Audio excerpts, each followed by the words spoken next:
میں بہنوں بیٹیوں سے گزارش کروں گا کہ اللہ کے لیے اپنی اوپر ترس کھائیں. اپنی حفاظت آپ نے خود کرنی ہے.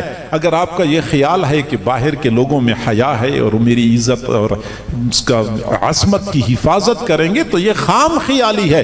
اپنے آپ کو آپ نے خود بچانا ہے. گھر سے باہر نکلنے کی جسارت نہ کریں الا یہ کہ بہت شدید مجبوری ہو. اور اگر مجبوری ہو تو پھر کیا کرنا چاہیے؟ تو پھر اپنے آپ کو سر کے بالوں سے لے کر پاؤں کے ناخنوں تک مکمل مستور کر کے مکمل چھپا کے گھر سے باہر نکلے. لیکن افسوس سے کہنا پڑتا ہے کہ آج کی اس روشن خیالی کے دور میں کہا جاتا ہے کہ خواتین کو جو برقعے کا حکم دیا جاتا ہے یہ تو خواتین کی تحقیر ہے، خواتین کے شان کے خلاف ہے. کوئی خاتون کوئی ایسی حقیر چیز ہے کہ اس کو چھپا کے رکھا جاتا ہے. میں دوستوں سے کہا کرتا ہوں کہ حقیر نہیں ہے خاتون، مسلمان بیٹی قیمتی ہے اور قیمتی چیز کو چھپا کے رکھا جاتا ہے. آپ بازار سے سبزی خریدتے ہیں، چھپانے کا تکلف نہیں کرتے. آپ پھل خریدتے ہیں، چھپانے کی کوشش نہیں کرتے، کم قیمت ہے. لیکن اگر آپ بینک سے اپنا چیک کیش کروا کے لائیں تو کون سا بندہ ہے جو سفید شاپر میں 5-10 لاکھ روپے ایسے لٹکاتا ہوا لہراتا ہوا لے کے آتا ہے؟ کوئی نہیں لے کے آتا. جیسے آپ 1 کلو سیب لے کے آتے ہیں ایسے آپ 5-10 لاکھ روپے لٹکاتے ہوئے لا سکتے؟ نہیں لاتے، چھپاتے ہیں. پہلے تو خاکی رنگ کے لفافے میں بند کر دیتے ہیں، پھر اوپر اخبار لپیٹتے ہیں، پھر اوپر رومال لپیٹتے ہیں، پھر بغل میں پکڑ کے دائیں بائیں دیکھ رہے ہوتے ہیں کسی نے مجھے دیکھا تو نہیں ہے، کوئی میرا پیچھا تو نہیں کر رہا. بھائی یہ پیسے کوئی حقیر چیز ہے جس کو چھپا کے رکھا جاتا ہے؟ نہیں، یہ قیمتی ہے. قیمتی چیز کو چھپا کے رکھا جاتا ہے. شریعت مطہرہ اگر کہتی ہے کہ مسلمان بیٹی اپنے آپ کو چھپا کے رکھے اس لیے کہ مسلمان بیٹی قیمتی ہے، قیمتی ہے. آپ نے کبھی غور کیا ہے اس روئی زمین پر کتابیں تو لاکھوں نہیں کروڑوں کی تعداد میں ہیں، لیکن کسی کتاب کو باقاعدہ غلاف پہنا کے چھپا کے نہیں رکھا جاتا. صرف ایک کتاب قرآن مجید ہے جس کو غلاف پہنا کے چھپا کے رکھا جاتا ہے. اگر چھپ کے رہنا یا چھپا کے رکھنا کوئی عار کی بات ہوتی قرآن مجید کو چھپا کے نہ رکھا جاتا. پھر میں اس سے ایک قدم اور آگے بڑھ کے بات کرتا ہوں کہ روئی زمین پر عالی شان محلات، بہترین کوٹھیاں موجود ہیں. یہ وائٹ ہاؤس ہے تو یہ بلیک ہاؤس ہے تو یہ تاج محل ہے تو یہ فلاں محل ہے. لیکن کسی کمرے کو، کسی محل کو غلاف پہنا کے چھپا کے نہیں رکھا جاتا. مکہ مکرمہ کی سرزمین پہ بیت اللہ ایک کمرہ ہے جس کو باقاعدہ غلاف پہنا کے چھپا کے رکھا جاتا ہے. اگر چھپ کے رہنا یا چھپا کے رکھنا کوئی عار کی بات ہوتی تو بیت اللہ کو غلاف پہنا کے چھپا کے نہ رکھا جاتا. میں اس سے ایک قدم اور آگے بڑھ کے بات کرتا ہوں کہ حضور صلی اللہ علیہ وسلم کے حسن و جمال کے تذکرے تو آپ لوگوں نے بہت سنے ہوں گے، لیکن محدثین فرماتے ہیں کہ حضور صلی اللہ علیہ وسلم کا جو حسن و جمال لوگوں کے سامنے ظاہر کیا گیا تھا یہ آپ کے حقیقی حسن کا 10واں حصہ بھی نہیں تھا. اصل حسن اللہ نے لوگوں کی نگاہوں سے چھپا کے رکھا ہوا تھا. اگر چھپ کے رہنا یا چھپا کے رکھنا کوئی عار کی بات ہوتی اللہ تعالیٰ اپنے محبوب کے حسن و جمال کو لوگوں کی نگاہوں سے مستور نہ رکھتے. اور میں اس سے ایک قدم اور آگے بڑھ کے بات کرتا ہوں کہ اللہ رب العزت نے اپنی ذات کو بھی تو لوگوں کی نگاہوں سے چھپا کے رکھا ہوا ہے. اگر چھپ کے رہنا یا چھپا کے رکھنا کوئی عار کی بات ہوتی اللہ تعالیٰ اپنی ذات کو لوگوں کی نگاہوں سے مستور نہ رکھتے. میرے بھائیوں، میری بیٹیوں، 5 فٹ کا برقع پہن کے آپ کو کتنی بلند نسبتیں مل جاتی ہیں. 5 فٹ کا برقع پہن کے آپ کی نسبت قائم ہو جاتی ہے کتاب اللہ کے ساتھ، آپ کی نسبت قائم ہو جاتی ہے بیت اللہ کے ساتھ، آپ کی نسبت قائم ہو جاتی ہے رسول اللہ کے ساتھ، اور آپ کی نسبت قائم ہو جاتی ہے اللہ تعالیٰ کے ساتھ. 5 फुट के बुरके ने मेरी बेटी तुझे कहां से कहां तक पहुंचा दिया, और तू गैरों की बातों से मुतासिर हो के ये कहती है कि ये मेरी शान के खिलाफ है और मुझसे बुरका नहीं उठाया जाता। और तूने देखा ही नहीं है, तूने कभी सोचा ही नहीं है कि शरीयत मुतहरा ने आपको कितना कीमती बनाया है।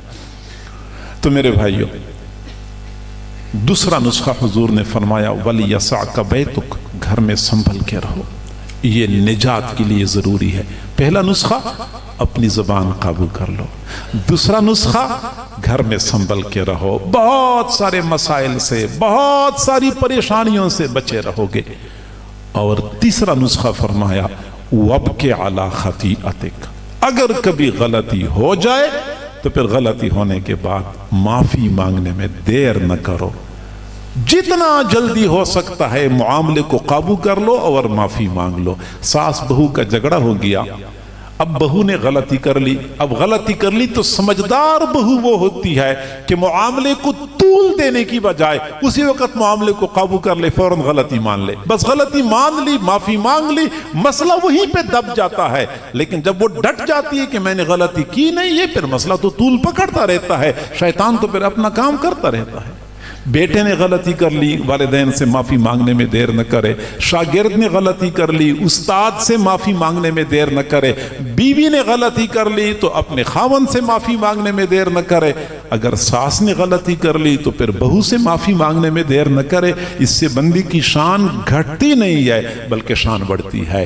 आखिर हजरत आदम अलैहिस्सलाम से भूल हो गई, वो जिस दरख्त का फल खाने से मना कर दिया था वो खा गए, भूल हो गई, लेकिन जो ही एहसास हो गया फौरन कह दिया रब्बना ज़लमना अनफुसना व इल्लम तग़फिर लना व तरहमना लनकूनन्ना मिनल खासिरीन। अल्लाह से माफी मांगी और शैतान ने भी गलती की।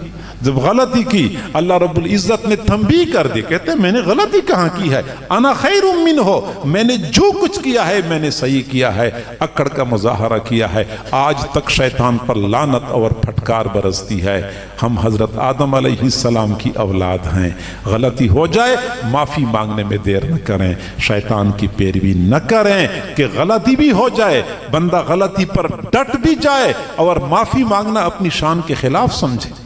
हुजूर ने तीसरा नुस्खा बता दिया, आप दफ्तर में हैं, गलती हो गई, अपने अफसर से या अपने बॉस से माफी मांगने में देर न करें। आप मदरसे में हैं, गलती हो गई तो अपनी उस्ताद से माफी मांगने में देर न करें। वबके अला खतीअतिक, कभी ऐसा भी होता है कि बंदा अल्लाह के हक में कोताही कर लेता है, गुनाह हो गया तो फिर अल्लाह से माफी मांगने में देर न करें, क्योंकि अल्लाह न सिर्फ ये कि माफ करता है बल्कि तौबा करने वालों को अपने औलिया में शामिल फरमा देते। हमें चाहिए कि हम बार बार गलती करते हैं तो बार बार अल्लाह से माफी मांगा करें, तौबा करने में देर न करें, क्योंकि अल्लाह हमारी तौबा के इंतजार में होता है। मेरे बंदे कब तौबा करेंगे ताकि मेरी रहमत मुतवज्जे हो जाए। हुजूर सल्लल्लाहु अलैहि वसल्लम ने फरमाया कि एक बंदा अल्लाह की तरफ एक कदम आगे बढ़ता है, अल्लाह की रहमत 2 कदम आगे बढ़ के उसका इस्तकबाल करती। बंदा चल के जाता है, अल्लाह की रहमत दौड़ दौड़ के उसकी तरफ जाती है और इस्तकबाल करती है। अल्लाह की तरफ से माफ करने में देर नहीं होती, हम माफी मांगने में देर करते हैं। अगर हमने माफी मांगने का वतीरा बनाया तो अल्लाह के कहर और गजब से हम बचे रहेंगे। शैतान हमें धोखा देता है कि 1-2 गुनाह होते तो माफी मांगते, कोई 1-2 गुनाह तो है नहीं, इतने गुनाह हैं, किस किस गुनाह की माफी मांगोगे, जबकि अल्लाह ताला खुद फरमाते हैं इन्नल्लाह यग़फिरुज़्ज़ुनूब जमीआ, अल्लाह ताला तो सारे गुनाहों को बख्शता है, सारे गुनाहों को बख्शता है। वो तो कहता है मेरे बंदे अगरचे तेरे गुनाह आसमान के सितारों से ज्यादा हैं, अगरचे तेरे गुनाह जमीन की रेत के जर्रात से ज्यादा हैं, अगरचे तेरे गुनाह समुंदर के पानी के कतरात से ज्यादा हैं, तेरे गुनाह मेरे रहम करम के समुंदरों से ज्यादा नहीं हैं। आजा मेरे दर पे तौबा कर ले, मैं तेरी तौबा को कबूल कर लूं। अल्लाह ताला तौबा को कबूल करने वाला है। बंदा रहमत हक बहाना में जो यद, अल्लाह की रहमत बहाना तलाश करती हैं। हजरत कारी मोहम्मद तैयब साहब रहमहुल्लाह ने खुतबात में ये बात लिखी है कि क़यामत के दिन एक बंदा अल्लाह के हुजूर पेश किया जाएगा। उस बंदे के बुरे अमाल बहुत ज़्यादा होंगे, नेक अमाल बिल्कुल नहीं होंगे। अल्लाह ताला फरिश्तों को हुक्म देंगे कि इस बंदे को जहन्नम में ले जाओ। जब इस बंदे को फरिश्ते जहन्नम की तरफ ले जाना शुरू कर देंगे, ये 2 कदम आगे बढ़ाएगा, फिर पीछे मुड़ के देखेगा, फिर 2 कदम आगे बढ़ाएगा, फिर खड़ा होगा, पीछे मुड़ के देखेगा। थोड़ी देर के बाद फरिश्ते अर्ज करेंगे, ऐ अल्लाह, ये बंदा तो सीधा जाता नहीं है, बार बार रुक रुक के पीछे मुड़ मुड़ के देख रहा है। अल्लाह ताला फरमाएंगे, मेरे बंदे को वापस ले आओ। जब बंदे को अल्लाह के सामने पेश किया जाएगा, अल्लाह ताला फरमाएंगे, मेरे बंदे तू सीधा क्यों नहीं जाता, पीछे मुड़ मुड़ के क्या देखता है। वो बंदा कहेगा, ऐ अल्लाह, आज मैंने जब अपने गुनाहों को देखा, मेरे गुनाह अगरचे बहुत ज्यादा हैं, लेकिन मुझे पता है कि मेरे गुनाह तेरे रहम करम से ज्यादा नहीं है। मैंने सोचा कि मुमकिन है अभी आपकी रहमत मुतवज्जे हो जाए। मैं 2 कदम आगे बढ़ाता हूँ, फिर पीछे मुड़ के देखता हूँ, शायद अब अल्लाह को मुझ पे तरस आ जाए। फिर मैं 2 कदम आगे बढ़ाता हूँ, फिर पीछे मुड़ के देखता हूँ, शायद अब अल्लाह को मुझ पे रहम आ जाए। मैं तो आपकी रहमत की उम्मीद पे पीछे मुड़ मुड़ के देखता हूँ। अल्लाह रब्बुल इज़्ज़त फरमाएंगे, अच्छा आपके दिल में अब भी मेरी रहमत की उम्मीद मौजूद है। ऐ अल्लाह, तेरी रहमत की उम्मीद ही तो है कि मैं पीछे मुड़ मुड़ के देख रहा हूँ। अल्लाह ताला फरमाएंगे, अच्छा मेरे बंदे, फिर तू जन्नत में चला जा। फिर फरमाते हैं, एक और बंदा होगा, जब उसको अल्लाह के सामने पेश किया जाएगा, बुरे अमाल ज्यादा होंगे, नेक अमाल थोड़े होंगे। अल्लाह ताला फरमाएंगे, मेरे बंदे तू जहन्नम में चला जा। फरिश्तों को हुक्म दिया जाएगा कि इसको जहन्नम में ले जाओ। ये बंदा फरिश्तों से भी आगे आगे जहन्नम की तरफ जा रहा होगा। फरिश्ते हैरान होंगे, अल्लाह ताला से अर्ज करेंगे, ऐ अल्लाह, हमने अगर किसी बंदे को जहन्नम में ले जाना होता है तो जंजीरों में बांध के जकड़ के लेके जाना पड़ता है। ये अजीब बंदा है, ये तो हमसे भी आगे आगे जहन्नम की तरफ जा रहा है। अल्लाह ताला फरमाएंगे, मेरे बंदे को वापस ले आओ। जब बंदे को वापस लाया जाएगा, अल्लाह ताला पूछेंगे, मेरे बंदे तुझे पता है कि तू कहाँ जा रहा है? हाँ अल्लाह, मुझे पता है कि मैं जहन्नम में जा रहा हूँ। मेरे बंदे तुझे पता है कि जहन्नम का अजाब कितना शदीद है? हाँ अल्लाह, मुझे पता है कि जहन्नम का अजाब बहुत शदीद है। फिर जहन्नम की तरफ भागे भागे क्यों जा रहे हो? ऐ अल्लाह, जब तूने मुझे हुक्म दिया कि जहन्नम में चला जा, मैंने सोचा कि दुनिया में आपका हुक्म, आप बारहा आपका हुक्म मानने में मैंने देर की है, कम से कम आज तो आपका हुक्म मानने में देर न हो जाए, इसलिए मैं जहन्नम की तरफ भागने लगा। अल्लाह ताला फरमाएंगे, अच्छा मेरे बंदे, अब भी आपके दिल में मेरा हुक्म मानने का जज्बा मौजूद है? हाँ अल्लाह, जज्बा है तो इसलिए तो जा रहा हूँ। अल्लाह फरमाएंगे, अच्छा मेरे बंदे, फिर तू भी जन्नत में चला जा। रहमत हक बहाना में जोयन, अल्लाह की रहमतें बहाना तलाश करती हैं। सही बुखारी शरीफ की रिवायत है, बनी इसराइल में एक आदमी था, बड़ा गुनाहगार, बदकार, बदकिरदार था। जब वफात का वक़्त करीब आया तो अपने बेटों को बुलाया कि बेटा मुझे बताओ कि मैं तुम्हारे लिए कैसे बाप साबित हुआ। बेटों ने कहा कि अब्बा जान, आप हमारे बहुत अच्छे बाप हैं, आपने बहुत कुछ किया है, बहुत कुछ कमाया है, बहुत मुशक्क़तें बर्दाश्त की हैं। उस बंदे ने कहा कि मेरे बेटो, मैंने मेहनत कर करके आप लोगों की दुनिया तो बनाई है, लेकिन गुनाह कर करके अपनी आखिरत बर्बाद कर बैठा हूँ।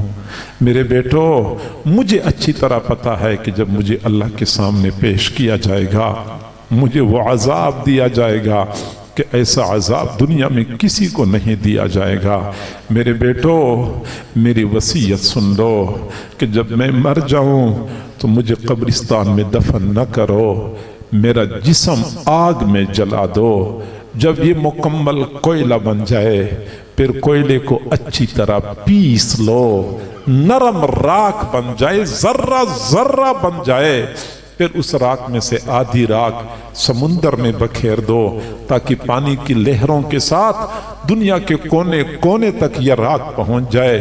آدھی راک تیز ہوا کے سامنے صحراؤں میں اڑا دو تاکہ ہوا کے جھونکوں کے ساتھ صحرا کے ذرے ذرے میں یہ راک مل جائے تاکہ اللہ تعالیٰ مجھے دوبارہ زندہ نہ کرے. بندہ فوت ہو گیا، بیٹوں نے اس کی وصیت کے مطابق وہی کچھ کر لیا، لیکن اللہ کے لیے کیا مشکل ہے. سمندر کو حکم دیا راک اکٹھی کر لو، سمندر نے راک کو اکٹھا کیا. ہوا کو حکم دیا صحراؤں سے راک اکٹھی کر لو، ہوا نے صحراؤں سے راک اکٹھی کر لی. پھر اللہ رب العزت نے لفظ کن فرمایا، بندہ کھڑا ہو گیا. اللہ تعالیٰ نے پوچھا میرے بندے تو نے یہ وصیت کیوں کی تھی؟ بندے نے کہا کہ شفقتم منک یا رب، اے رب تیرے عذاب کے ڈر سے میں نے یہ وصیت کی تھی. اللہ تعالیٰ نے فرمایا اچھا جب تیرے دل میں میرے عذاب کا خوف موجود تھا، آج میں تیری مغفرت کا فیصلہ کر دیتا ہوں. تو میرے بھائیو، وہی رب ہے جس کی ہم نافرمانی کرتے ہیں، معافی مانگتے ہیں تو وہ معاف کرنے میں دیر نہیں کرتا. مشکات شریف کی حدیث ہے، حضور صلی اللہ علیہ وسلم میدان جہاد میں تھے. کچھ غیر مسلموں کے قیدی مسلمانوں کے قبضے میں آئے تھے، مرد بھی تھے، خواتین بھی تھیں، چھوٹے چھوٹے بچے بھی تھے. چنانچہ بہت سارے قیدی مسلمانوں کے پاس تھے. حضور صلی اللہ علیہ وسلم نے دیکھا کہ ان قیدیوں میں ایک خاتون ادھر ادھر بھاگ رہی تھی. اس کا چھوٹا بچہ کہیں دائیں بائیں ہو گیا تھا، نگاہوں سے اوجھل ہو گیا تھا. بہت بے قراری کی حالت میں اپنے بچے کی تلاش میں ادھر ادھر بھاگ رہی تھی. دور سے اس کو اپنا بچہ نظر آیا، بھاگتی ہوئی گئی، بچے کو ساتھ پکڑ لیا، سینے سے لگایا، پھر اپنا دودھ پلانا شروع کر دیا.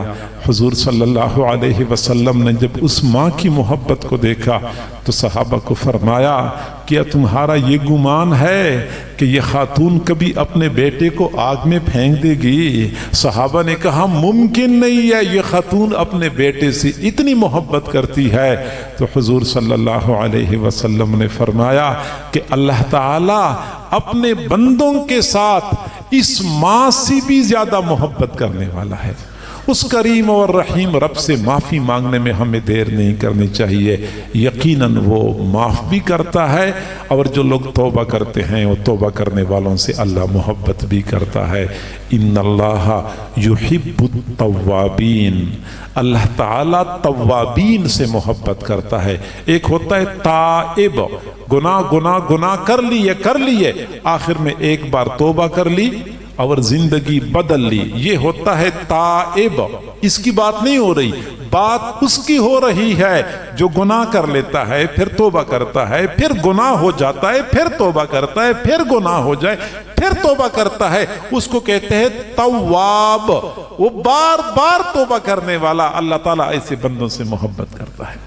تو حضور صلی اللہ علیہ وسلم نے فتنوں سے بچاؤ، اللہ کے قہر اور غضب سے حفاظت، پریشانیوں سے، مشکلات سے نجات کے لیے یہ 3 نکاتی فارمولہ بتایا کہ اپنی زبان کو قابو کر لو، گھر میں سنبھل کے رہو، غلطی ہو جائے بندوں کے معاملات میں تو بندوں سے معافی مانگنے میں دیر نہ کرو، رب کے معاملے میں کوئی غلطی ہو جائے تو رب سے معافی مانگنے میں دیر نہ کرو. سکون اور اطمینان مل جائے گا، دنیا کا سکون اور آخرت کا سکون ہمارا مقدر بن جائے گا. اللہ تعالی ہم سب کو سمجھنے اور عمل کرنے کی توفیق عطا فرمائے. وآخر دعوانا ان الحمد للہ رب العالمین.